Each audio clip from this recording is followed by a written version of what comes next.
baru saya berikan semua. Oke, kalau saya nyalakan PowerPoint, yang ada nanti laptop ini akan ngehang, bahkan lost connection. Jadi saya pakai whiteboard. Ya mudah-mudahan kita bisa optimalkan menggunakan whiteboard ini.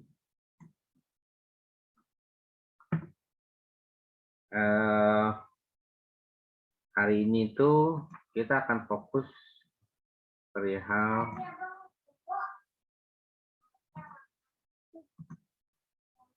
apa sih yang kita lakukan setelah menuliskan proposal. Nah, proposal tuh bab 1, bab 2, bab 3, yaitu bagian latar belakang berupa alasan.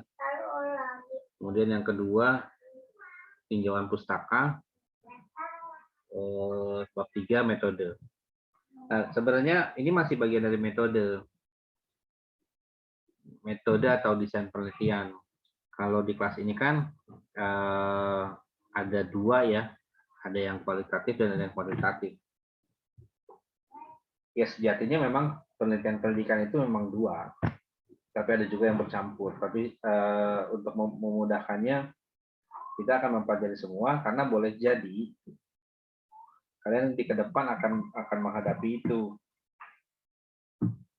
Gitu. Kalau setiap penelitian itu kita kenal dengan istilah instrumen.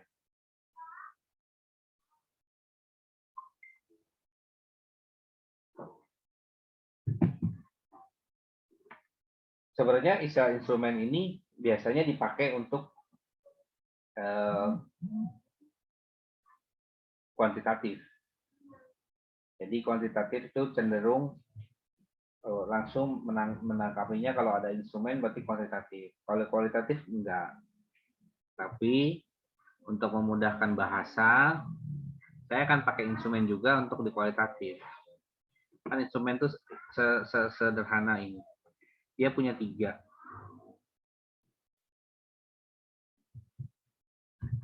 Wawancara, kuesioner atau angket, ya.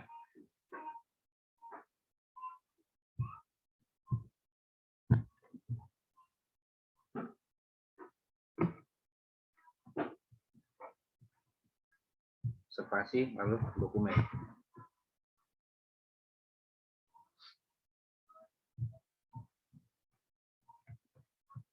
Nah, kenapa saya disebut 3? Kalau ada yang nyebutnya wawancara, kuesioner, angket, ya ini masih satu ragam. Basisnya adalah pertanyaan. Ya.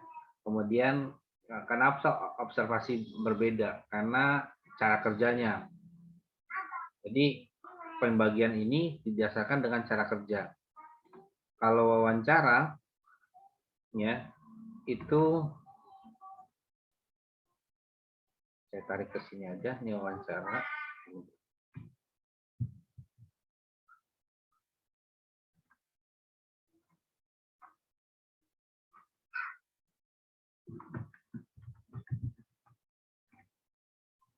Ya, ini pertanyaan. Dasarnya adalah pertanyaan. Ada wawancara yang pertama adalah wawancara terstruktur. Artinya pertanyaan dari awal sampai akhir itu sudah dituliskan atau sudah direncanakan.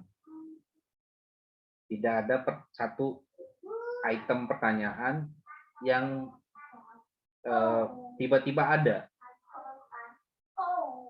Ya, contoh misalnya kamu mau menanyakan tentang minat belajar. Minat belajar ada beberapa indikator. Nah, masing-masing indikator itu diubah dari pertanyaan. Itu kalau terstruktur semuanya wajib direncanakan. Tapi kalau tidak terstruktur, ya itu semuanya tidak direncanakan. Ya, persoalannya apakah bisa? Wawancara tidak terstruktur pernah nggak sih? Pernah nggak dilakukan? Pernah. Hanya saja kalau penelitian-penelitian yang sifatnya pendidikan, sosial, itu cenderung dia tidak akan berani sampai ke pertanyaan tidak terstruktur atau wawancara tidak terstruktur. Nah, yang tidak kenapa tidak terstruktur itu tidak berani? Yang pertama adalah supaya cepat mengambil datanya, karena datanya mungkin banyak atau bagaimana, atau waktunya hanya terbatas. Nah, untuk pendidikan dia akan menggunakan semi terstruktur. Ada istilah terstruktur,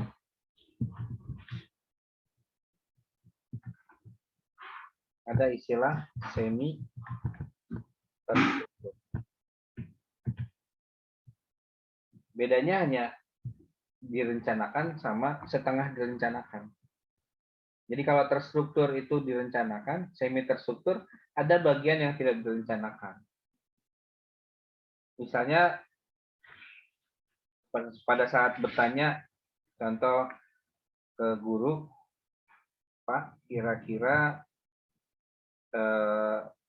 apa tanggapan orang tua tentang pembelajaran, apa tanggapan anak murid tentang pembelajaran tatap muka terbatas? Oh, anak-anak senang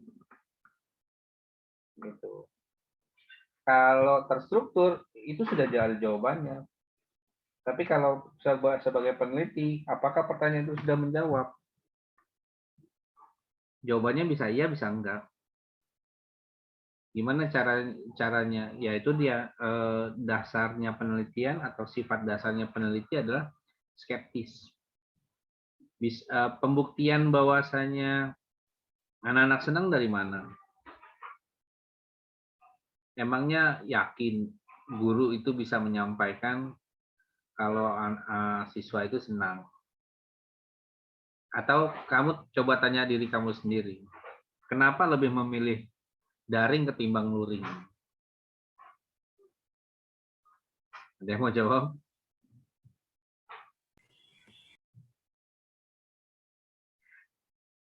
Denis biasanya jawab, Denis. Kenapa milih daring ketimbang luring? Irit ongkos, Pak. Nah, artinya masing-masing punya pandangan yang nggak satu kan. Tapi kalau senang, itu semua orang bisa diambil kesimpulan. Ada ekspresi senang, meskipun ada ekspresi tipu-tipu gitu kan. Kayak misalkan tersenyum tapi ikonnya terbalik. Tahu kan ya, senyum yang dengan ikon terbalik, yang mulutnya ada di atas. Nah, itu seperti itu. Senyum memang, tapi dia kalau dalam bahasa ikon adalah fake smile. Atau kalau istilah orang Bogor, senyumin aja. Padahal tuh kesel banget, sejadi-jadinya kesel. Bentar ya, ada gangguan.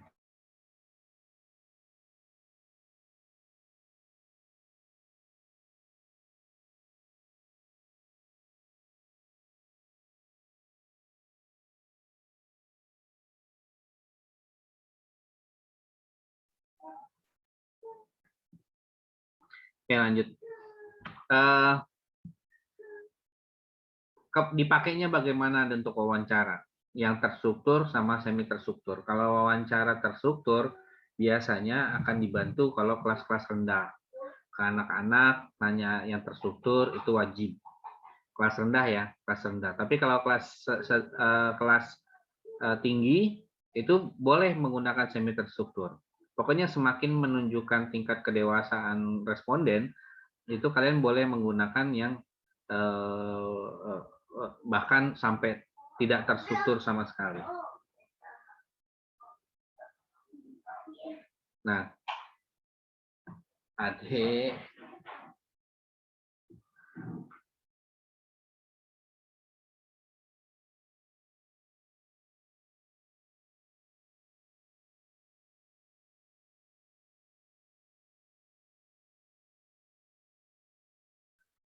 Ya, terstruktur di pendidikan itu pada kelas rendah sama atau semi terstruktur di kelas tinggi. Kalau yang tidak terstruktur ada di mana? Biasanya penelitian humaniora. Penelitian humaniora atau penelitian yang sifatnya dengan mengungkap diri seseorang, biasanya nantinya kamu akan dikenal dengan penelitian untuk anak-anak inklusi. Sebenarnya anak inklusi itu bukan penelitian pendidikan ya, tapi penelitian humaniora. Cuma di FKIP ini kebetulan ada orang yang dalam tanda kutip memberanikan diri mencampurkan dirinya ke dalam hal yang bukan bidangnya. Itu. Penelitian humaniora itu humaniora itu berarti tentang manusia. Kalau misalnya meneliti tentang anak inklusi, itu kan kamu akan berpikir bahwasanya anak inklusi itu bisa diteliti, tapi ada kaidah. Penelitian itu harus dapat izin. Kalau meneliti anak-anak nggak boleh. Kenapa tidak boleh? Izinnya bagaimana? Anak-anak kan belum bisa bertanggung jawab. Kan ada kode etik. Itu seperti itu. Kalau misalnya meneliti di sekolah, dapat izin dari sekolah. Dapat izin dari kepala sekolahnya. Kenapa diizinkan untuk mengambil data? Ya mungkin karena mau membantu. Tapi kalau mau meneliti satu anak inklusi, satu anak berkebutuhan khusus, kalau orang tuanya ngizinin boleh. Tapi kalau anak inklusi di satu sekolah kamu mau teliti tanpa ada izin dari orang tua, ini satu anak loh, itu semestinya dilarang. Hanya saja di Indonesia itu kan luar biasa, yang dilarang-larang aja bisa diakal-akalin. Nah, salah nggak sih Pak? Ya kembali lagi sebenarnya kalau kita bicara konsep keislaman, ya kita bicara hak. Jika hak seseorang diambil tanpa perizinan, itu akan berubah kata menjadi maling. Kan nggak enak nyebutnya, ya kan? Meneliti sudah baik-baik, tapi karena haknya tidak dipenuhi, ya akhirnya berubah menjadi hal negatif. Ah kan buat penelitian Pak, gini-gini. Oh bukan masalah buat penelitiannya, masalahnya penelitian kamu akan dipublikasikan. Kan buat di kampus doang, bukan doang. Adik-adik kelas kamu pasti akan baca. Apalagi di kampus Belanda akan didorong untuk menerbitkan ke sebuah jurnal. Itu seperti itu. Yang baca jurnal siapa? Bukan diri sendiri kan? Pasti editor baca dulu, reviewer baca, dia akan tahu bagaimana kamu meneliti objek penelitian atau subjek penelitiannya. Nah, maka dari itu pilihlah subjek penelitian yang aman, yang dapat izin, kemudian bahkan kalau misalnya mau meneliti seseorang ya, mau meneliti satu orang, ya pastikan dia sudah dewasa, kemudian kamu sudah dapat izin. Meskipun izinnya adalah izin verbal, itu boleh. Tapi kalau anak-anak dimintain izin nggak bisa. Kenapa? Karena dia belum bisa berpikir untuk dirinya sendiri. Apa benefitnya? Kayak contoh begini. Standar penelitian itu dia punya biaya meneliti. Misalnya kamu datang ke sebuah tempat untuk melakukan wawancara, sekurang-kurangnya kamu akan membawa sesuatu, ya, karena bertukar informasi ya. Kamu meminta informasi dari orang tersebut, kemudian kamu tidak membayar dalam bentuk apapun atau sekedar thank you. Wah, itu sudah apa? Kamu sudah melupakan hak orang lain. Nah, itu yang boleh dibilang kalau bisa dihindari seperti itu. Jadi kalaupun wawancara misalnya ke anak-anak ya Ya sekurang-kurangnya kasihlah dia bingkisan, tapi bingkisannya tolong diperhatikan, jangan membuat dia eh, sakit atau gimana gitu. Sama halnya begini yang saya perhatikan di Juanda. Kalau kakak-kakak kelas kamu itu ketika bimbingan ke dosen biasanya selalu ada bawa tentengan. Itu seperti itu. Tinggal respon dosennya. Kembali lagi ya, tidak semua dosen suka dibawain sesuatu. Ya, ingat ya, tidak semua dosen suka dibawain sesuatu. Tapi di Unida ada kultur semacam itu, ada kebiasaan semacam itu. Saya mau minta tanda tangan, padahal konsul. Mau minta konsultasi, terus kamu bawain kue bolu misal. Nah, itu kan sebagai bentuk kamu kan, bolunya itu sendiri asalnya kamu beli, kamu habiskan sejumlah waktu, energi untuk membeli tersebut dan lu membawa untuk ditukarkan dengan informasi. Nah itu eh, di Unida akan didorong seperti itu. Nah cuma untuk kamu ketahui, tolong tidak berlaku di saya. Jangan bawakan saya bungkusan apapun. Datang untuk bertanya silakan. Ya, jadi tinggal kalau butuhnya apa, datang, tanyakan, udah, nggak perlu apa-apa. Artinya kalau kamu kalau saya berpikirnya seperti ini, mahasiswa datang kemudian membawa sesuatu untuk diberikan, itu kan bentuk menghargai. Itu betul. Tapi kalau saya punya prinsip filsafat. Apa itu? Yang namanya hujan turunnya ke bawah, tidak pernah hujan turun ke atas. Sederhana kan? Kalau saya anggap apa yang saya berikan itu adalah sebuah hujan buat kamu, maka jadilah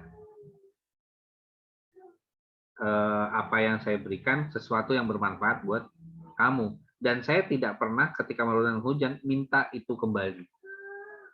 Justru kamu lanjutkan. Itu aja.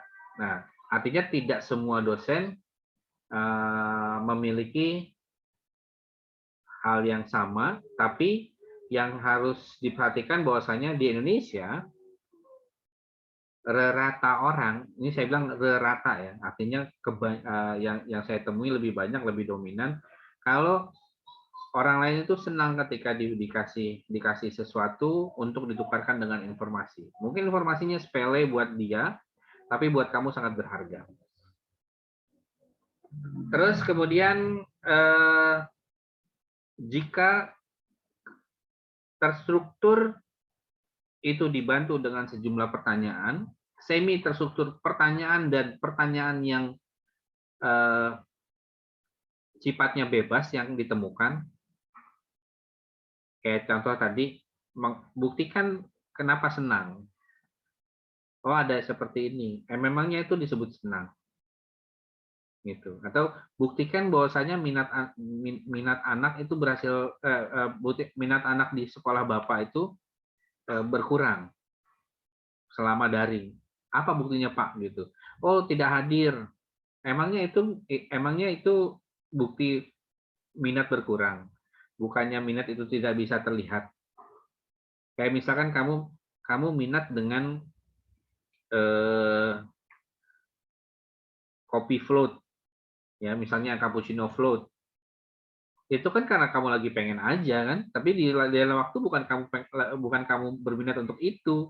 Mungkin aja seleranya berubah. Nah, artinya hal-hal yang sifatnya abstrak nanti tidak akan bisa ditebak, makanya kita perlu menambahkan pertanyaan, apa sih buktinya? Nah, itu semi terstruktur. Kalau yang tidak terstruktur itu apa? Ini pernah saya lakukan ketika nongkrong di sebuah sanggar teater. Caranya bagaimana? Caranya adalah saya datang, saya tidak bawa pertanyaan, saya tidak bawa apa-apa. Saya cuma pengen memperhatikan selama proses latihan dan saya akan bertanya sesekali. Jadi biarkan orang itu berbicara panjang, kemudian kalau saya ada yang ragu-ragu, saya baru tanya. Atau kalau misalkan saya ada salah persepsi, saya baru tanyakan. Di situ ruginya apa? Ruginya adalah saya kehabisan banyak waktu. Waktunya jadi lama. Jadi untuk meneliti di sebuah sanggar itu saya bisa habiskan selama 1 tahun. Hanya untuk mendengar omongan yang berulang-ulang. Nah, kebiasaan kalau orang-orang di teater itu adalah dia suka lupa ngomong apa. Jadi kalau terstruktur cepat, terekam dengan baik, semi terstruktur terekam dan ada yang tidak terekam.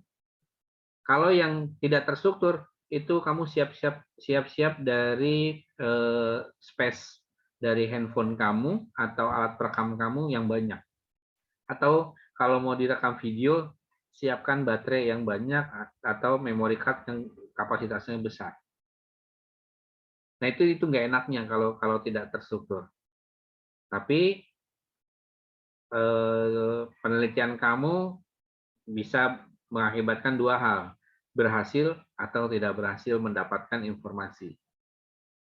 Yang disarankan untuk S1 apa?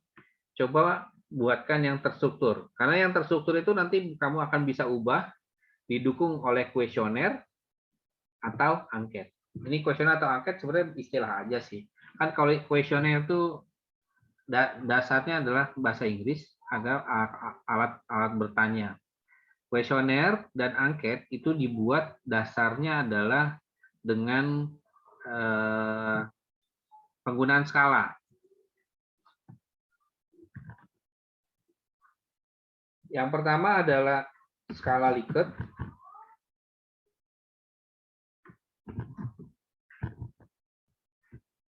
Kemudian yang kedua adalah Goodman.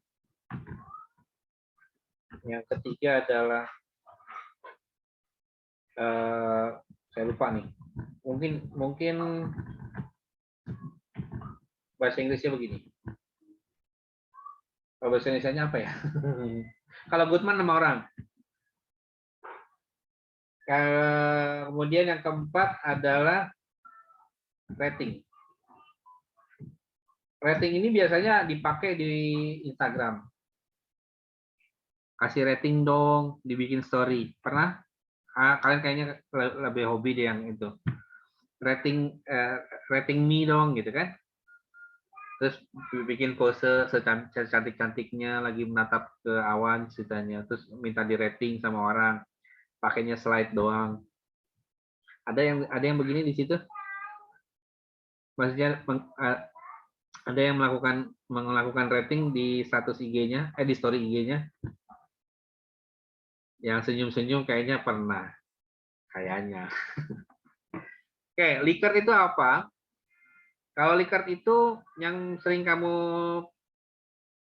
temukan di ini yang populer dipakai ya. Itu ada istilah STS, sangat tidak setuju. Kemudian kurang setuju. Kemudian biasanya apa ya?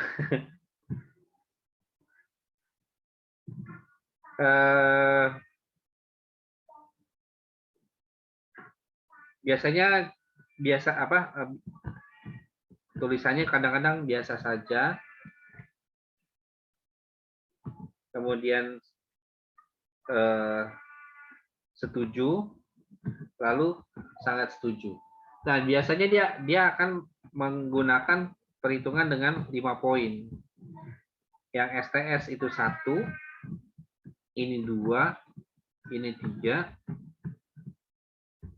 ini 4, dan ini 5. Ini Likert. Perhitungannya dari sini, 1, 2, 3, 4, 5. Misalnya ada pertanyaan, misalnya ini sebelah sini ya. Ada pertanyaannya, saya suka pelajaran matematika.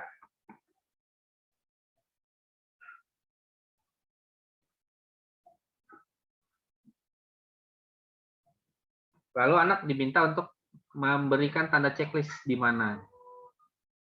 Nah, itu contohnya. Oke, itu Likert. Kemudian yang Goodman. Kalau Goodman itu jawabannya cuma 2, ya, tidak.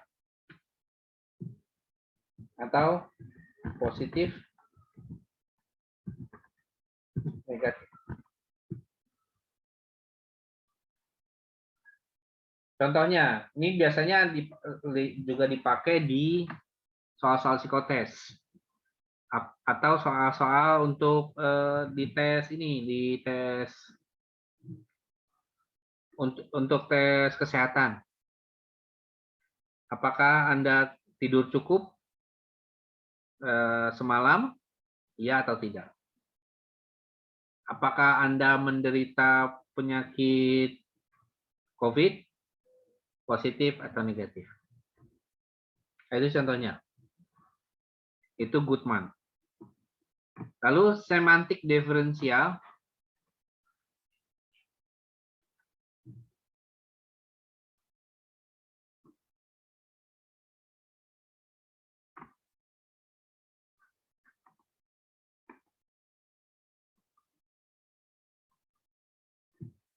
Yaitu pertanyaannya berupa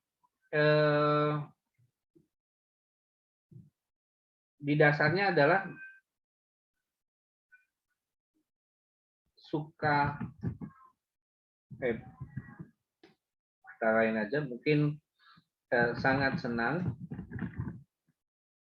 kemudian lalu diikuti 5, 4, 3, 2, 1, sangat sedih. Nah, nanti dia akan milih dengan cara memberikan lingkaran. Di mana yang dia pilih? Kalau yang 5 berarti sangat senang, yang 1 sangat sedih. Pak, boleh nggak dibalik? Boleh. Biasanya nomor 1 itu untuk yang negasi. Oke. Boleh juga menggunakan kata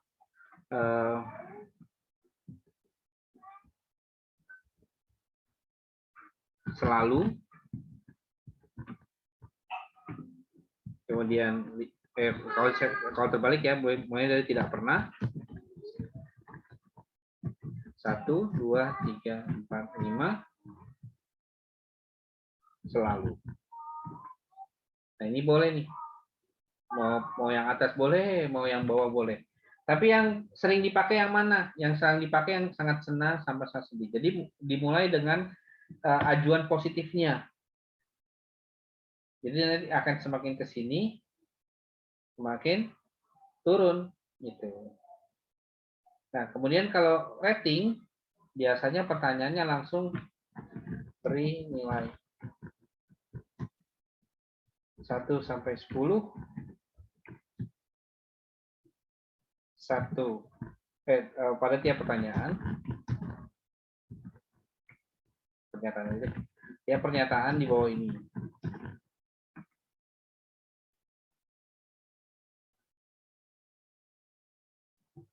Oke. Ada catatan di sini. 1 untuk cantik. Jangan. Buruk rupa.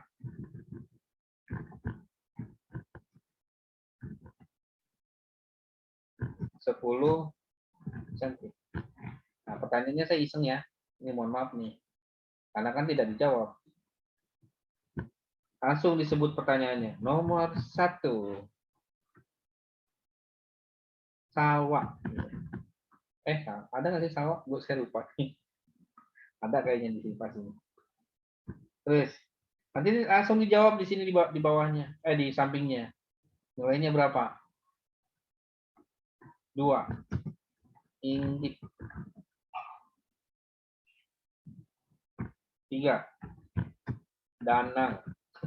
Kok jadi laki?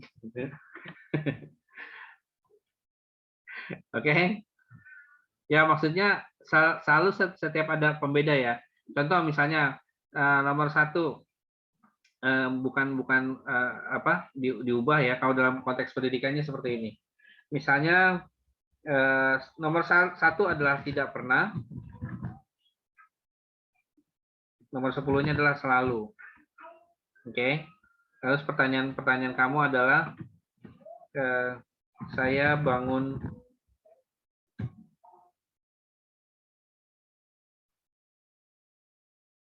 saat subuh. Yang kedua, saya lebih suka bangun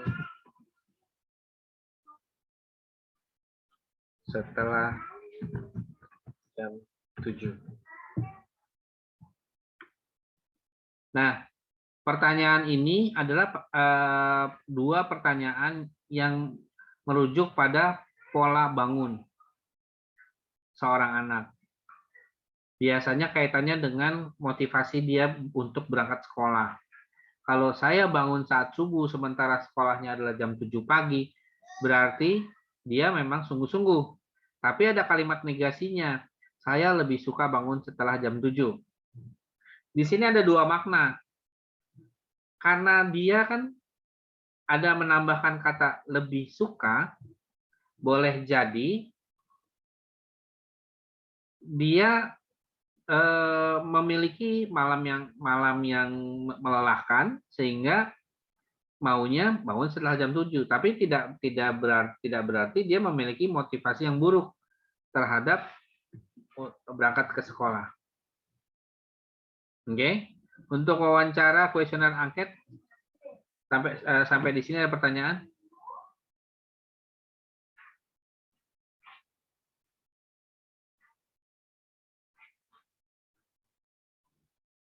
Ada? Nggak ada? Kalau nggak ada saya lanjutkan.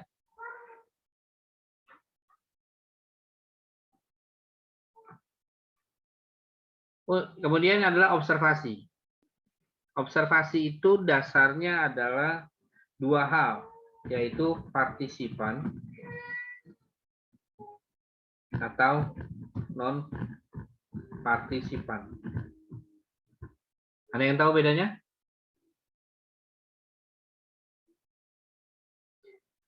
Partisipan itu artinya peneliti, yaitu kamu ya, mahasiswa, terjun langsung ke lapangan.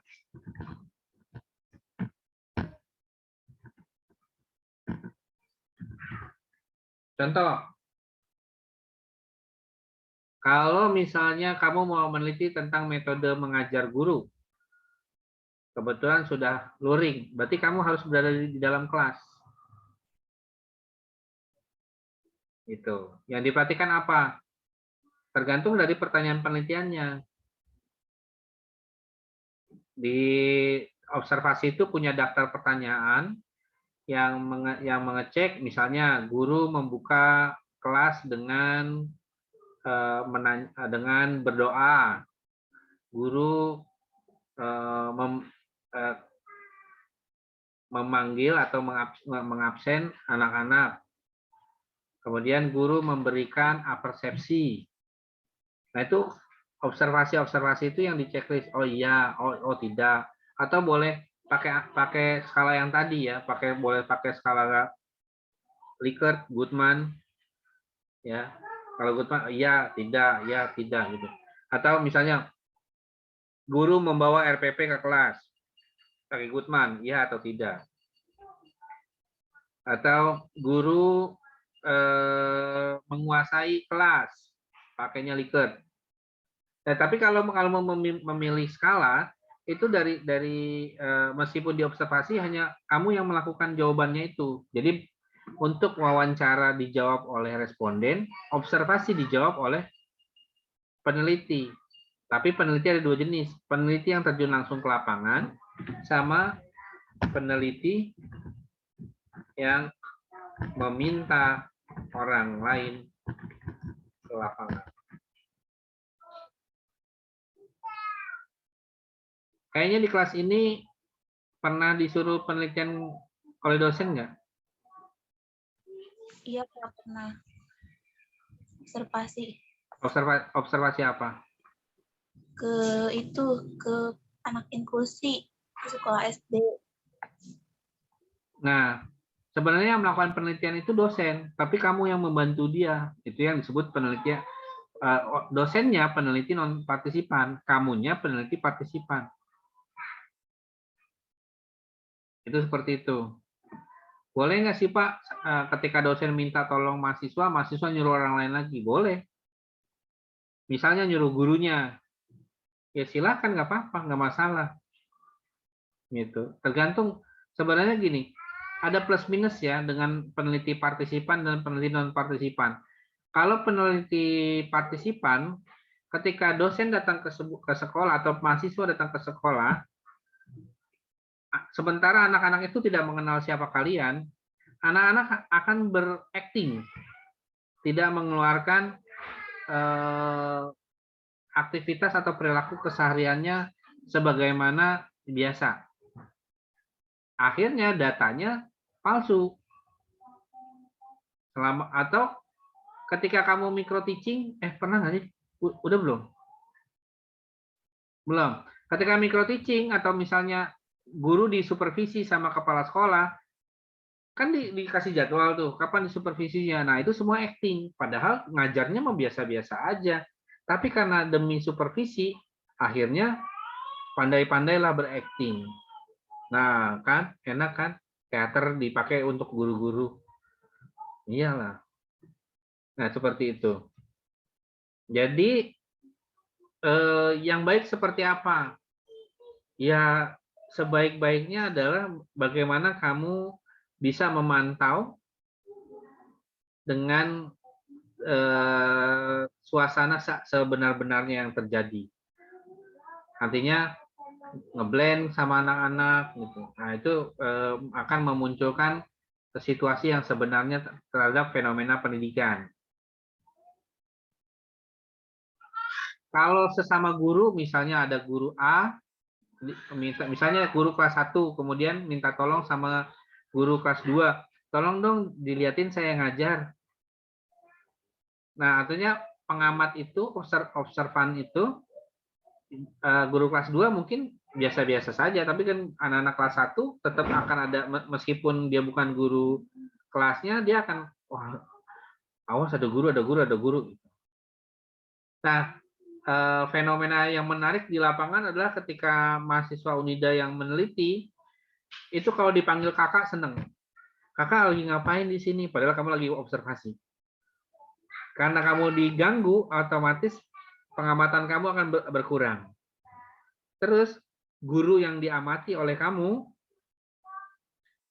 dia akan merasa bahwasanya anak-anaknya tidak bisa terjaga olehnya karena terganggu dengan kehadiran peneliti. Akhirnya kelasnya tidak bisa dikontrol. Nah, seperti itu. Itu contoh kecil aja ya. Dan sebenarnya banyak yang terjadi. Pak, boleh nggak guru yang mengajar dia mengobservasi diri sendiri? Khawatirnya tidak objektif, malah yang ada subjektif. Itu yang dikhawatirkan. Kalau misalkan kalau dalam ngajar di ruangan kamu ada kaca, oh bolehlah bisa kelihatan bagaimana cara kamu ngajar. Pak, boleh nggak dengan rekam video? Boleh. Jadi pada saat ngajar, minta direkam. Pasang video dari awal sampai akhir atau pakai CCTV, dipastikan CCTV-nya mempunyai fitur audio ya yang bisa merekam. Sehingga tahu apa yang di dalamnya. Ya itu buat banyak. Nah, dengan berbantu video itu berubah menjadi observasi partisipan. Boleh nggak Pak kalau observasinya lewat Zoom? Boleh-boleh aja. Bahkan kan ada pembelajaran daring kan. Pembelajaran daring itu juga observasi lewat Zoom akan kelihatan nih seperti ini, bagaimana dia membuka gitu. Nah, nanti akan dilihat bagaimana tampilan pada saat ngajar gitu, apakah dosennya ramah atau bagaimana gitu. Atau jangan-jangan dosennya telanjang gitu kan. Maksud saya tidak menggunakan pakaian yang semestinya gitu. Entah dia pakai sarung doang gitu atau pakai gimana gitu kan. Nah, beda kalau di kelas yang mana pakai harus seragam mungkin atau pakaian yang rapi, meja, bahkan sudah mandi gitu kan. Kalau di Zoom kan belum belum tahu kamu apakah saya udah mandi atau belum. Kan seperti itu. Bahkan kamu kuliah kadang-kadang aduh, kuliah pagi, untung online. Udahlah, yang penting bedakan, saya pakai jilbab, ayo nongkrong. Nah, itu yang belum mandi ya cuek-cuek aja, dosen nggak tahu ini, orang nggak kecium kan lewat lewat Zoom juga gitu. Oke, kalau ditanya, ya habis kuliahnya pagi-pagi gitu, saya mager, saya baru bangun gitu kan, juga kan saya lagi halangan, ya udah bangun aja siang ntar pas mau kuliah. Nah, tapi itu kenyataan. Tapi itu boleh, boleh aja. Atau minta rekaman, ditaruh di YouTube, atau minta rekaman, diminta lewat Google Drive. Bebas-bebas aja, tapi kan itu kembali lagi, biasanya ada plus minus. Plusnya memang kamu seakan-akan melihat, tapi minusnya adalah ada unsur yang terlupa. Ketika direkam video, ya direkam video itu dianggap ada sinematografer. Jadi ada dua yang dinilai. Ini rekaman video Zoom saya, kalau mau diteliti itu boleh. Tapi meneliti dengan dua unsur. Unsur saya sebagai operator, dan unsur sinematografer kalau ada orang yang bantuin. Jadi unsur dari bagaimana tampilannya, kemudian kenapa saya pakai whiteboard, tidak pakai PowerPoint, itu seperti itu. Nah itu kan bisa diteliti. Nah yang pasti menggunakan partisipan atau non partisipan, kembali lagi pilihlah mana yang kamu suka. Nah kemudian menggunakan dokumen. Ini dokumen ini paling sering saya pakai nih. Karena buat saya nggak perlu capek-capek. Kalau dokumen itu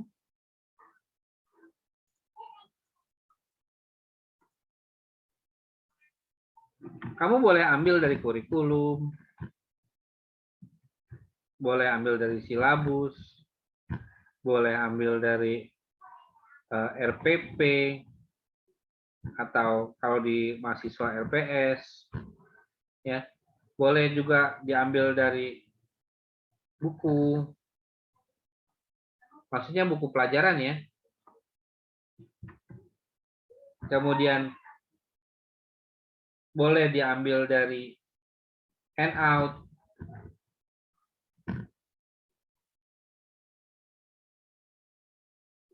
kemudian boleh juga diambil dari soal. Pak, soal emang bisa? Boleh diambil dari teksnya, maksudnya paragrafnya. Kan teks itu macam-macam ya, ada teks bentuknya paragraf, ada teks yang bentuknya puisi, ada teks berupa lirik lagu, ada teks berupa subtitle, gitu. Nah ini studi dokumen. Nah penelitian ini boleh secara masing-masing ya, wawancara saja boleh, observasi saja boleh, dokumen saja boleh. Nah, kesemuanya ini membutuhkan apa? Yaitu perlu kamu merujuk pada teori yang telah kamu temukan pada bab 2 atau studi literatur. Jadi kalau misalkan kamu mau ambil dokumen tapi nggak punya pijakan teori, ya itu kamu akan bingung sendiri. Dasar menelitinya apa? Jadi misalnya ada wawancara, kamu mau wawancari kepala sekolah atau mau wawancari guru tentang apa? Tentang minat belajar anak. Tapi kamu nggak pernah mencari minat belajar itu apa, kriterianya apa, nanti pertanyaan kamu akan kemana-mana. Observasi minat belajar, kan ada. ciri-ciri perilaku anak yang punya minat belajar tinggi. Buktinya dengan apa? Nah, itu diobservasi. Atau dokumen minat belajar yang tinggi itu dari apa? Ya, bisa berupa foto. Oh, ini harus saya tambahin. Ya, letak berupa foto, dokumen video, gitu.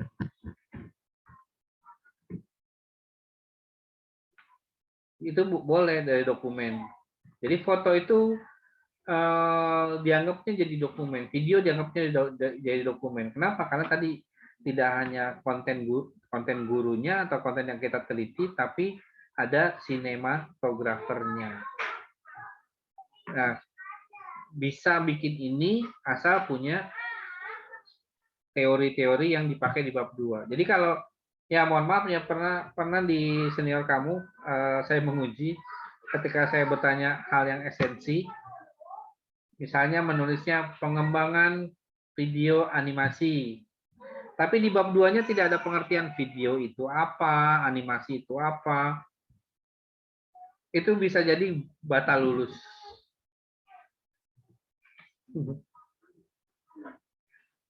Itu bisa jadi batal lulus. Kenapa? Kan sangat krusial. Bagaimana kamu bisa mengembangkan sebuah produk atau sebuah video animasi, tapi kamu sendiri nggak paham atau tidak menuliskan pengertian video itu apa, ciri-ciri video itu apa, animasi itu apa, ciri-ciri animasi itu apa. Nah, kalau misalkan kamu mau meneliti tentang cerita rakyat, tapi kamu lupa menuliskan cerita itu apa, cerita rakyat itu apa, kriterianya apa. Nah, makanya perlu ada teori ini. Pak, saya kan cuma studi dokumen saja. Ya iya, nggak apa-apa. Tapi kan di bab 2-nya wajib. Yang disebut cerita rakyat, kenapa disebut cerita rakyat? Oh, sebut cerita rakyat adalah cerita yang populer di rakyat. Kan cerita populer di rakyat akan berkembang. Contoh misalnya, kamu pernah tahu kolor hijau nggak? Pernah tahu? Nah, itu kan bukan cerita rakyat. Tapi menjadi cerita yang populer di masyarakat. Kan gitu kan. Nah, makanya membedakan antara cerita rakyat dengan cerita-cerita yang beredar di masyarakat. Nah, itu perlulah dukungan studi literatur, yaitu untuk teori-teori pada bab 2. Tapi kalau di bab 2-nya bermasalah, instrumennya pasti tidak akan bisa dibuat. Atau kamu menjadi bingung, sebenarnya apa sih yang saya teliti gitu. Misalnya mau meneliti tentang penggunaan kata benda pada lagu Muslim atau nasyid gitu ya. Penggunaan kata benda pada nasyid untuk anak gitu. Emang boleh Pak? Boleh aja. Emang kenapa? Kalau memang nasyid itu dipergunakan dalam belajar itu boleh. Atau mengajarkan iklan,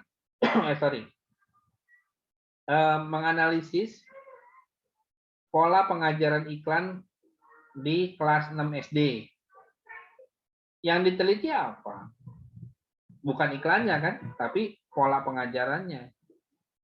Atau kalau mau studi dokumennya, iklannya, yaitu strategi dalam memberikan informasi yang terdapat pada embalase. Embalase itu nilai gizi yang kalau kamu suka lihat di bungkus makanan. Pernah lihat bungkus Indomie nggak? Di belakangnya tuh ada yang kotak tuh. Misalnya karbohidrat berapa gram, ya itu embalase. Itu tetap itu adalah bentuk-bentuk iklan. Gitu. Nah, yang seperti itu bisa nggak diteliti? Bisa. Misalnya kamu pastikan bahwasannya jajanan itu atau Indomie ya atau mie Sakura ya, itu ada di sekolah. Itu doang. Kan iseng banget kamu mau neliti gitu. Saya mau neliti tentang jajanan yang ada di sekolah anak SD. Ya teliti aja. Maksudnya jajanan yang bisa jadi pembelajaran. Kan orang-orang tidak menduga hal-hal itu bisa jadi penelitian. Hanya saja menjadi seru. Ternyata anak-anak itu mendapatkan kosakata baru bahasa Indonesia ketika dia berada di kantin. Dia ada lihat, ada Oreo, ada Cuba, dan anak-anak tuh lebih suka, oh saya tahu Cuba. Nah, itu berarti kan itu dia kemampuan untuk mengidentifikasi benda. Nah, sementara kalau di kelas, lucunya mengidentifikasi nama-nama benda di sekolah. Ada kursi, ada meja, aduh itu udah usang. Gitu. Yang menarik mengidentifikasi benda-benda yang ada di kantin di sekolah mana. Ah, itu baru seru tuh. Belum pernah ada sih memang. Tapi yang kayak gituan menarik untuk diteliti. Kenapa harus meneliti itu? Ya kamu bisa cari alasan. Buktinya tampak ketika kamu datang ke sekolah, anak-anak itu lebih mudah gitu. Oh, beli mie sakura. Padahal maksudnya mie goreng. Tapi nyebutnya mie sakura. Bu beli mie sedap. Mie goreng juga yang pakai mangkok kecil, terus kemudian pakai sumpitnya itu dibelah dua, ya dikasih ganjelan di tengahnya, kan lucu jadinya. Sorry ya, itu saya ke bawah nih. Itu pengamatan saya waktu saya mampir ke SD. Sekolah PTM tapi kantinnya ramai banget. Jadi itu PTM bukan ya gitu. Itu yang jadi pertanyaan saya. Oke, tapi instrumen itu setelah butuh teori ini, kamu harus tahu yang namanya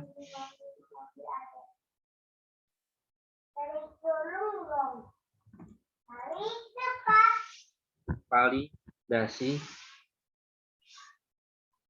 kemudian reliabilitas. Ada uji validasi, ada uji reliabilitas.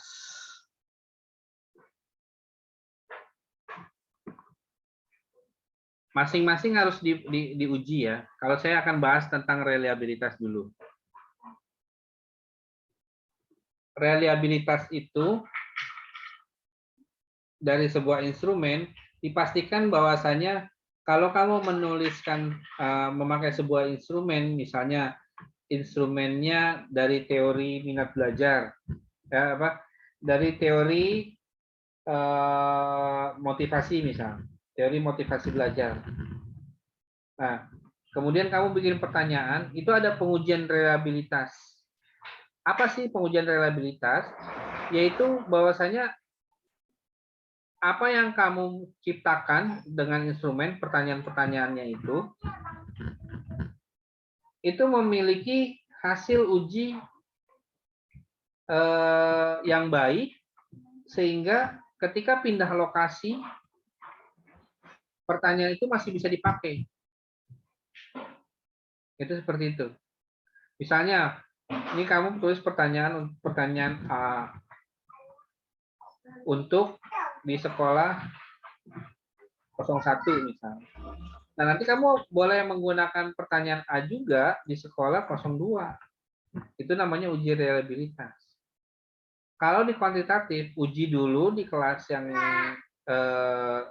di sekolah yang sama, di sekolah yang beda, di kelas yang sama, misalnya sama-sama kelas 5 tapi beda sekolah. Nah, itu ujinya. Lalu di sini, kenapa harus beda sekolah, Pak? Ya jelas lah, supaya bahwasanya apa yang dipelajari sama. Itu seperti itu. Pak, kalau yang dipelajari beda karena kurikulum mandiri bagaimana? Kamu ada lokal, misalnya kelas A, kelas 5A, kelas 5B. Sebelum mau kamu berikan uji di kelas 5A, kamu uji dulu di kelas 5B. Oh, itu bisa. Selama uji reliabilitas ini tidak memiliki sampel yang sama dari sampel sasaran. Itu seperti itu reliabilitas. Lalu bagaimana reliabilitas di penelitian kualitatif. Karena pijakannya teori, misalnya teori semantik. Kan teori semantik mah, misalnya teori semantiknya siapa ya? Jangan deh, saya lupa nih. Kalau teori penerjemahan,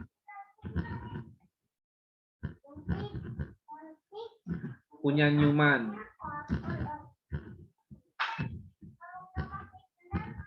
Nah, kalau teori penerjemahan pun disebutkan punya Newman, otomatis dimanapun teorinya akan sama. Itu seperti itu. Atau teori puisi punya siapa, itu akan sama. Dan Newman itu siapa? Orang yang telah mempublikasikan teori ini. itu seperti itu untuk reliabilitas di kualitatif. Bagaimana validasi? Ini yang seringkali menjadi kekeliruan nih di mahasiswa. Bukan di kamu aja, bukan di Unida aja ya, tapi hanya di semua. Validasi kualitatif, validasi kuantitatif dulu. Validasi kuantitatif itu ada dua. Namanya validasi konstruk, atau kalau orang lain menyebutnya validasi struktur. Kemudian yang kedua adalah validasi konten atau validasi isi. Oke. Apa sih validasi konstruk? Kalau di Unida itu selalu hobi dengan meminta ahli, dalam hal ini dosen, ya. Cuma lucunya di Unida itu semua dosen dianggap bisa, enggak. Sorry itu saya harus meluruskan di sini. Ahli dosen yang seperti apa? Ahli dosen yang memahami struktur tulisan, ya, atau struktur instrumen tertentu.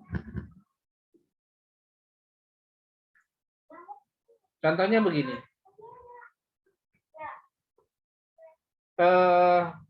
Akan rugi buat kamu ketika minta misalnya ke sembarang orang. Oh, saya kenal sama dosen A. Kemudian saya minta beliau untuk memeriksa struktur dari instrumen kamu.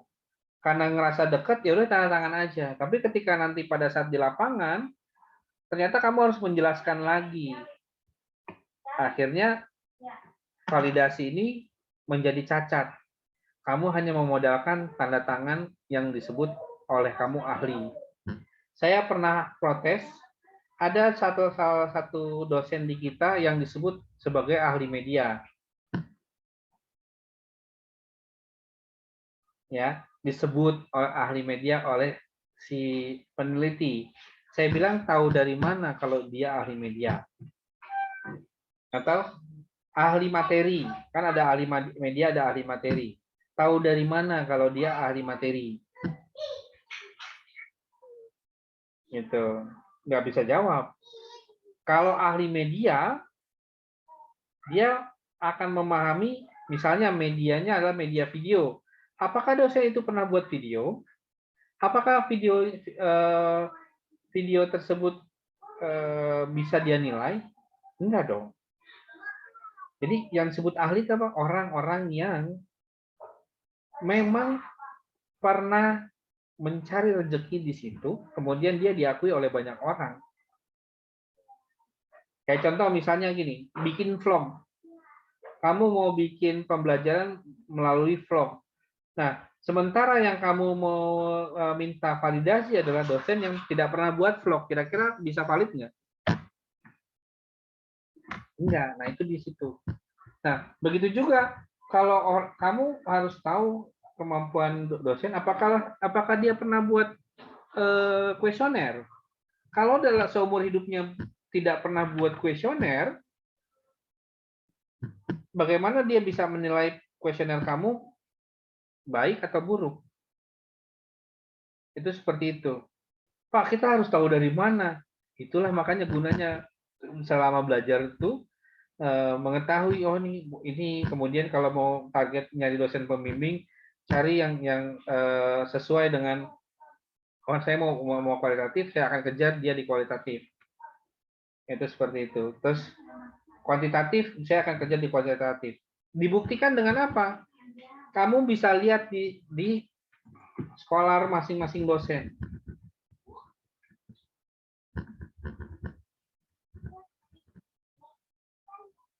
Lihat penelitian dia. Penelitian dia dasarnya apa? Lihatnya di mana? Kamu klik file PDF di Scholar tersebut, PDF dari dosen tersebut, pada bagian metode. Metodenya cocok nggak dengan punya kamu? Kalau nggak cocok, mendingan ganti dosen. Itu seperti itu. Pak, kalau nggak ada yang cocok gimana? Kan gitu kan? Sebenarnya bukan nggak ada yang cocok. Kamunya biasanya, udah pasrahin aja lah gitu. Ntar gimana kek gitu. Ya, itu seperti itu. Jadi tolong untuk kamu lulus memilih dosen yang tepat itu juga akan membantu. Oke? Tapi jangan biarkan menumpuk di satu dosen. Ingat, peneliti itu dasarnya adalah pribadi. Karena meneliti itu adalah mengungkap masalah pribadi yang kamu temukan di sebuah institusi lembaga atau di kelas tertentu untuk kamu jawab pertanyaannya supaya berhasil atau supaya mendapatkan jawaban, kamu berhak mendapatkan bimbingan tentunya dari yang pernah melakukan penelitian serupa. Saya tidak bilang sama, tapi serupa. Kayak contoh misal,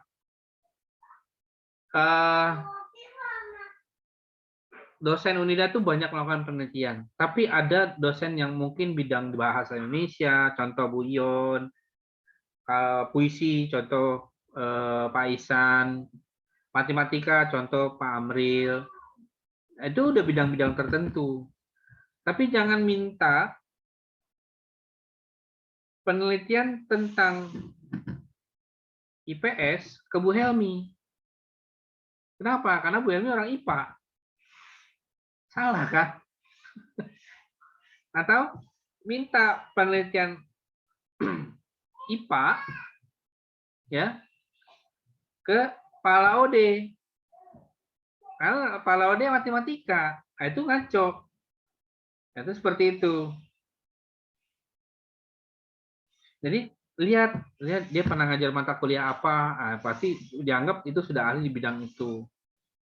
Ya, itu seperti itu. Oh, bahasa Indonesia siapa? Oh, bisa Megan.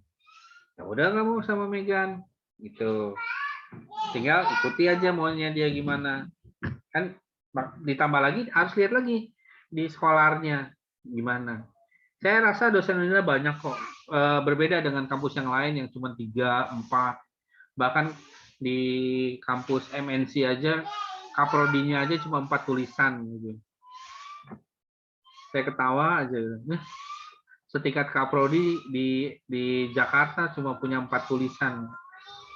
Ini kaprodi asal-asalan kayaknya. Nah, jadi untuk memvalidasi konstruk butuh tenaga ahli. Pak, boleh nggak tenaga ahlinya dari luar? Boleh. Misalnya tenaga ahlinya ahli bahasa, editor, atau sebuah jurnalis koran, boleh. Kemudian validasi konten atau validasi isi. Ingat ya, dosen itu hanya sebatas ini. Untuk validasi konten itu dapatnya dari mana? Dari responden. Ya, berupa hasil jawaban. Nanti dihitung menggunakan Excel bisa, menggunakan SPSS bisa gitu. Jadi beda ya memvalidasinya. Validasi konstruk oleh ahli atau dosen, validasi konten oleh responden. Jadi jangan dibilang, saya udah divalidasi, terus boleh dipakai semua. Enggak, ada validasi responden juga. Kalau di kuantitatif tuh ada yang istilah valid sama yang drop. Nah, yang valid yang dihitung, yang drop nggak usah dihitung. Nah, itu contohnya. Nah, sekarang validasi di kualitatif bagaimana?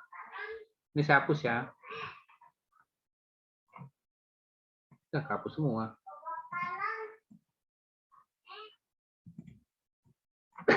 Validasi di kualitatif itu disebut dengan triangulasi.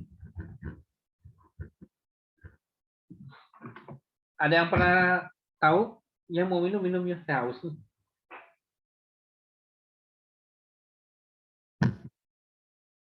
Ada yang pernah tahu triangulasi itu apa?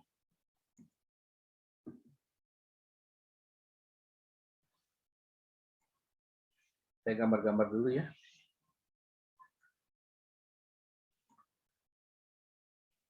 Dari katanya saja itu sudah jelas bentuknya adalah triangle atau segitiga. Untuk memeriksa sebuah penelitian atau objek,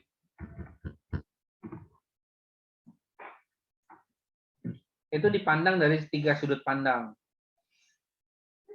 Ya. Ada istilah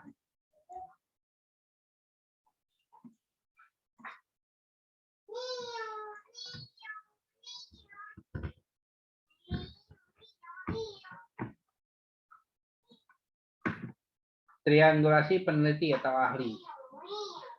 Nah, artinya kamu butuh 3 orang yang menyatakan tentang hal yang serupa.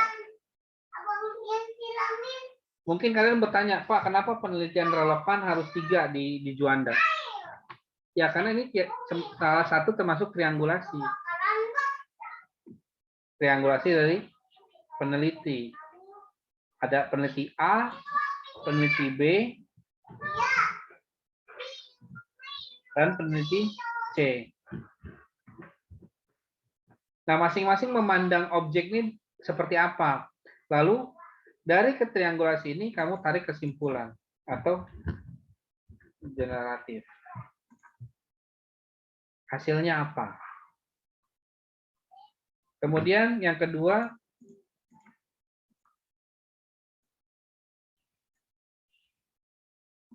ada triangulasi metode.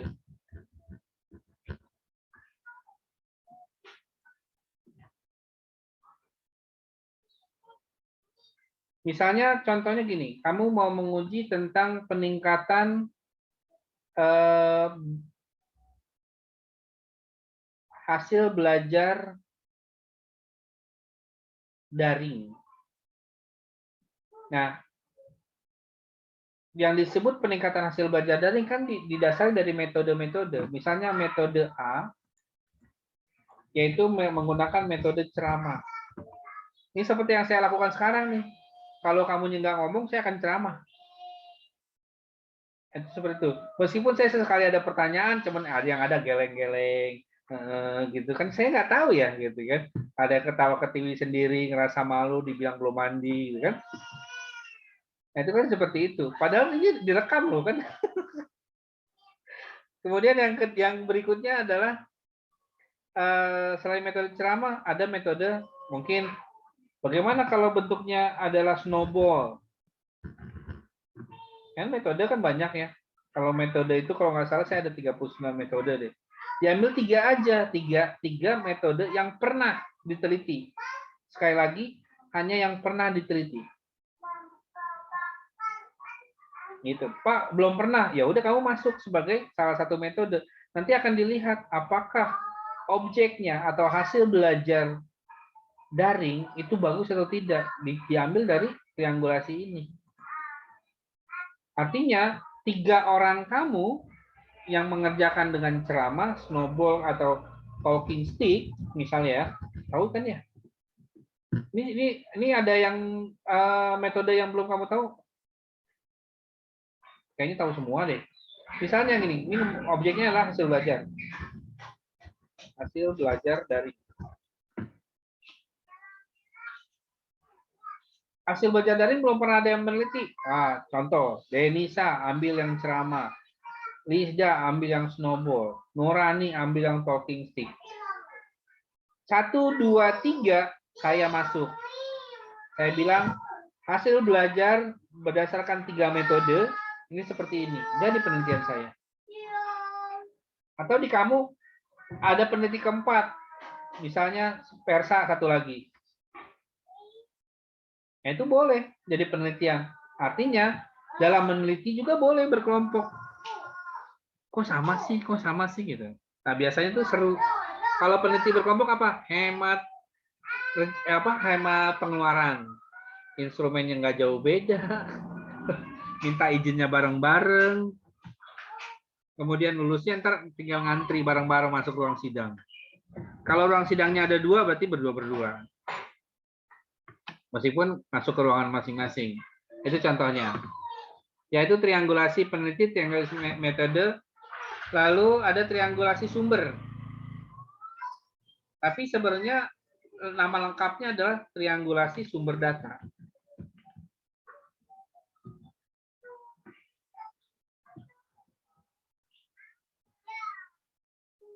Ada 4, cuman satu lagi saya lupa. Aduh, maklum udah ini nih, udah semakin memutih.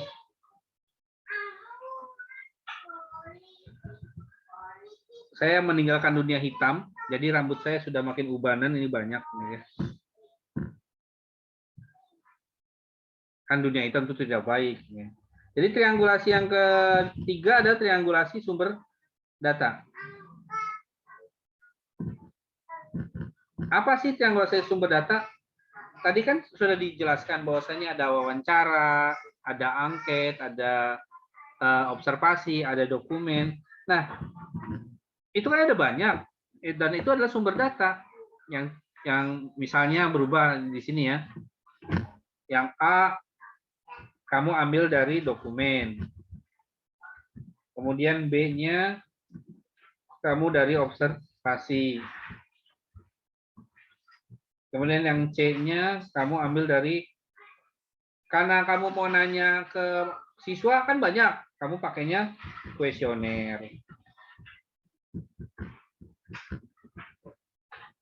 Pak, boleh nggak nambah satu lagi? Mau ngapain? Kan cukup 3. Kecuali kalau mau nambah, itu urusan kamu ya. Tapi yang namanya validasi, itu 3 juga cukup. Kalau nambah satu lagi yang ada, nanti yang terjadi adalah deadlock penelitian. Di mana penelitian kamu akan membuat kesimpulan kamu menjadi bias. Ya, menjadi kabur. Nah, yang terakhir nih saya buka Google nih. Enaknya di sini langsung ketemu jawabannya. Yang terakhir adalah triangulasi teoritis. Saya lupa istilahnya, tapi pengertiannya tahu. Karena pernah pakai.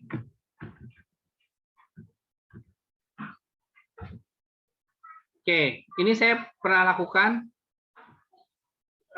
triangulasi teoritis.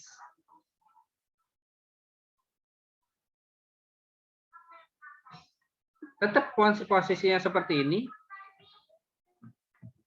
Misalnya karena saya melakukannya di bidang ini ya, di bidang pertunjukan, jadi saya langsung memberikan contoh nyata yang telah apa yang saya lakukan.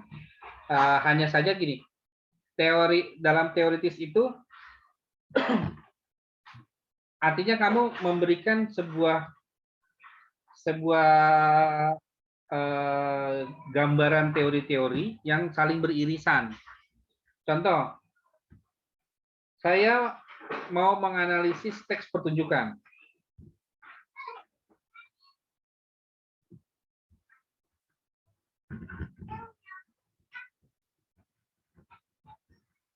Teori pertama, saya akan pakai teorinya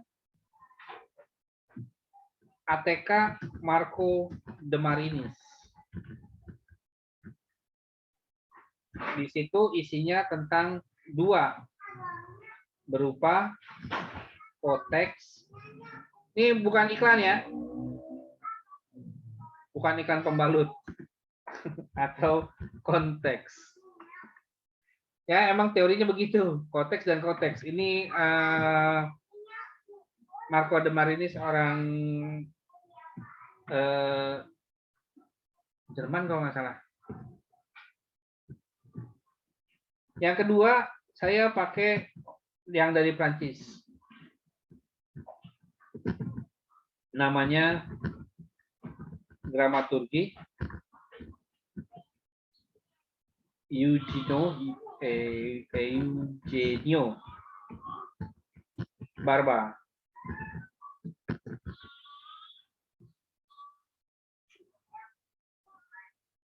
Dia ada 3. Cuma saya lupa. Dia ada 3 nih. Dan saya lupa nih. Kalau nggak salah satunya adalah original. Salah satunya original. Mohon maaf ya, nih penelitian lama nih. Saya jadi ingat. Yang satu lagi, saya pakai teorinya Fischer-Lichte.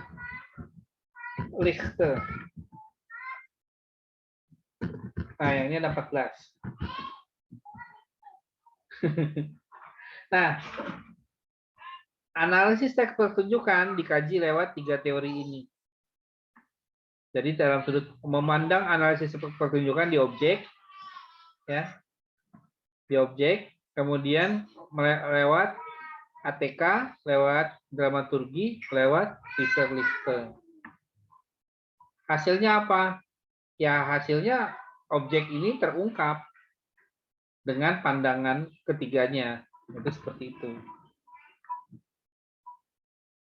Itu triangulasi. Artinya instrumen ragam-ragamnya sudah ada, kemudian diuji reliabilitasnya, baik kuantitatif atau kualitatif. Validasi juga diuji, baik menggunakan Excel atau SPSS atau menggunakan triangulasi di sini. Dan triangulasi ada 4. Peneliti, metode, sumber data, dan terakhir teoritis. Nah, itu tentang instrumen. Sampai di sini ada pertanyaan kah?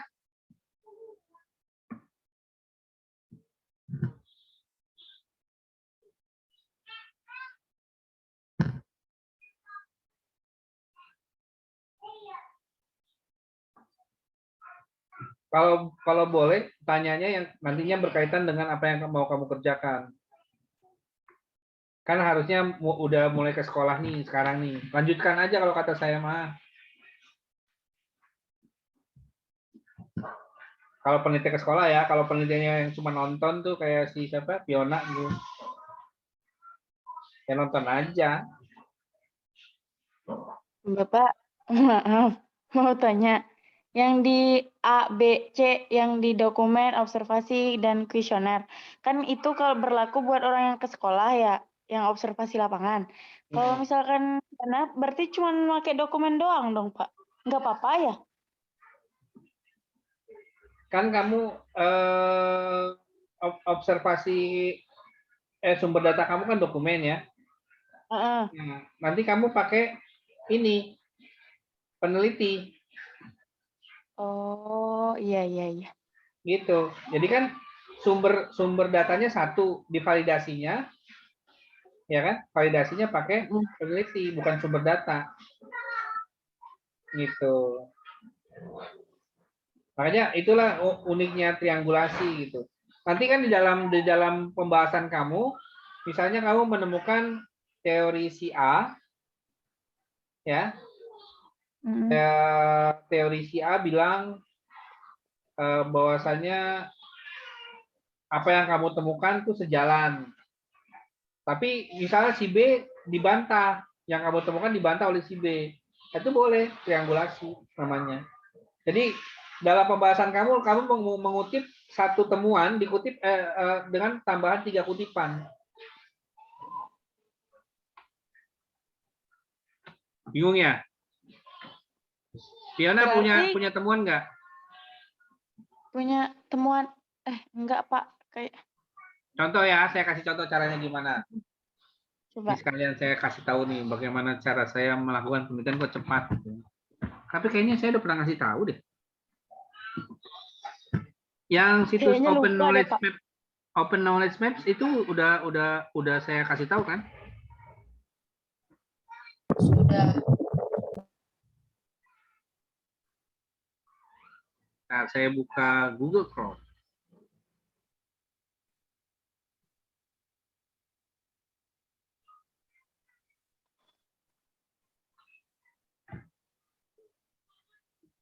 Pakainya di situ, jadi kelihatan oh dari si ahli ini gitu. Ya, pokoknya prosesnya menemukan satu statement gitu.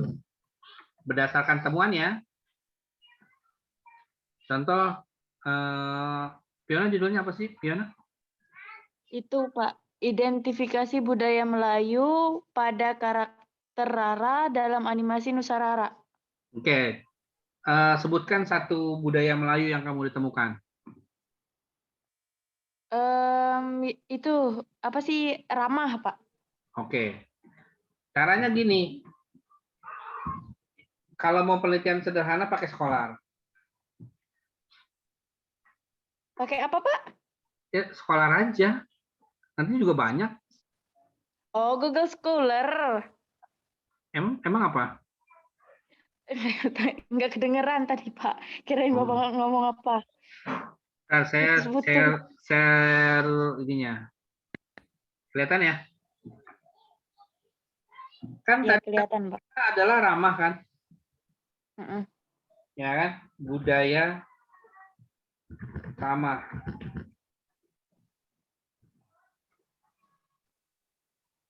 Nah, lalu kamu tinggal pilih 3 artikel tentang ramah. Nah, lihat, menciptakan budaya gaya hidup peduli ramah. Kamu harus curiga dengan yang kayak gini. Set kamu buka, kamu download, kamu baca dulu. Terus kalau setuju, kamu download filenya. Ini kan dibuka kan bisa langsung dibaca di layar kan? Baca dulu sebentar, cari pada kata ramahnya saja gitu. Nanti kalau memang ada yang sesuai, ramah itu budaya Melayu, gitu kan? Kamu tinggal kutip menurut si Soekarno atau salah satunya sesuai dengan budaya ramah itu apa sih gitu. Gitu. Oh, ramah itu seperti ini. Jadi carinya gini di sini.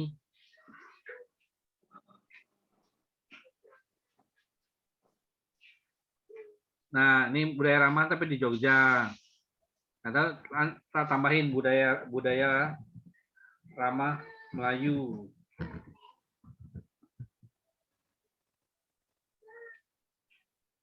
Nah, ini budaya Malu. Ada nggak Malu? Fiona? Iya, Pak. Nah, kalau ada budaya ini ada nih. Ini bisa kamu download, dicatat nih jurnal di jurnal sosial budaya di sini nih dari UIN Suska. Kemudian ini juga jurnal psikologi, nilai-nilai ada ramah tuh di sini. Nanti bisa kamu kutip. Begitu caranya. Itu disebut triangulasi peneliti. Gampang kan? Kalau mau lebih akurat, pakai open knowledge.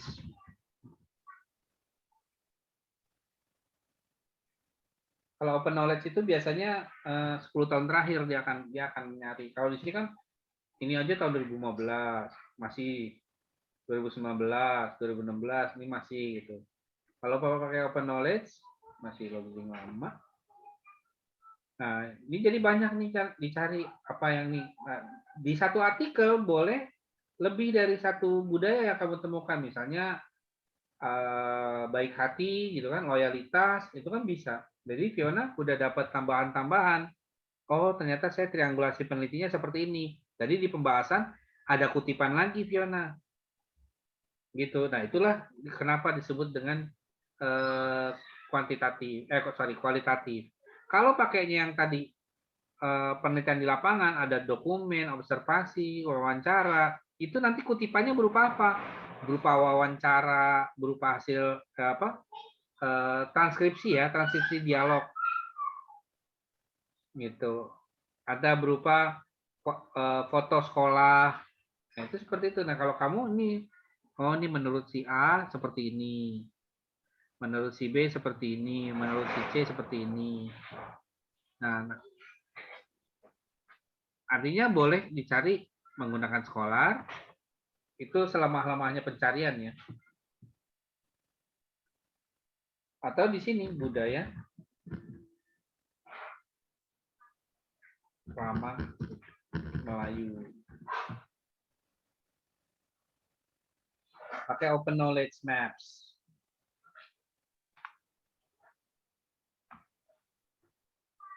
Waduh.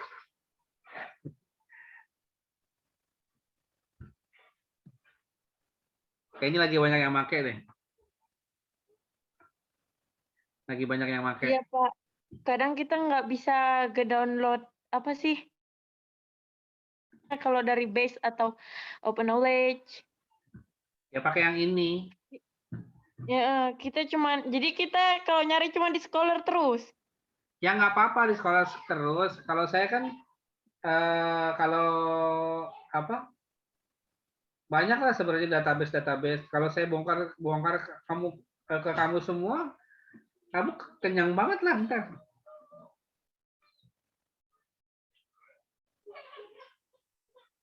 Bisa pakai ini gitu. Tapi kalau yang ini fungsinya adalah membongkar PDF yang kekunci. Saya pakai ini misalnya, oh ada link dari ini misalnya, ada link nih yang nggak ada. Ini kan ada yang ada di samping ini kan.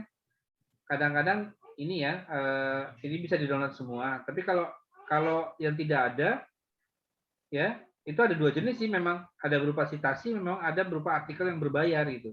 Nah, saya bukanya pakai yang ini. Sci-hub.double-e. Ya, atau misalnya budaya ramah aja. Cari.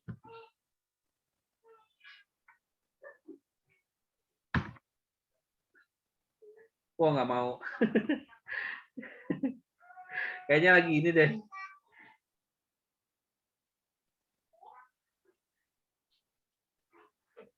Kayak lagi bermasalah kali apa ya? Lagi banyak yang pakai apa?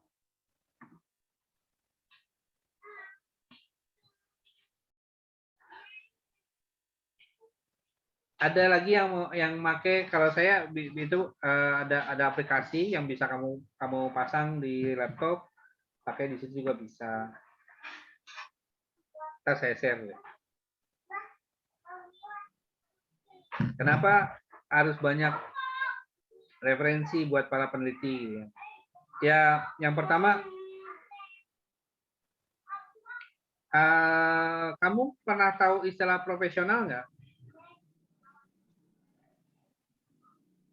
Profesional. Iya. Tahu, Pak. Itu kan Apa itu? kalau profesional apa sih? Misalkan kalau kerja profesional kayak bukan ahli sih, tapi lebih ke tanggung jawab gitu. Kayak Salah. gimana ya, Pak? Salah.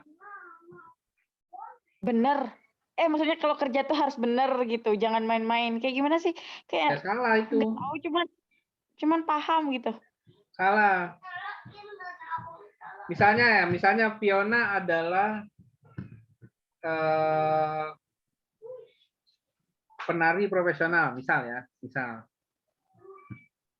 Atau penyanyi profesional. Apa maksudnya? Apakah orang Penyanyi yang handal. yang kamu sebutkan penyanyi yang handal gitu? Itu salah juga. Profesional Terus apa dong, itu Pak? sama dengan uang.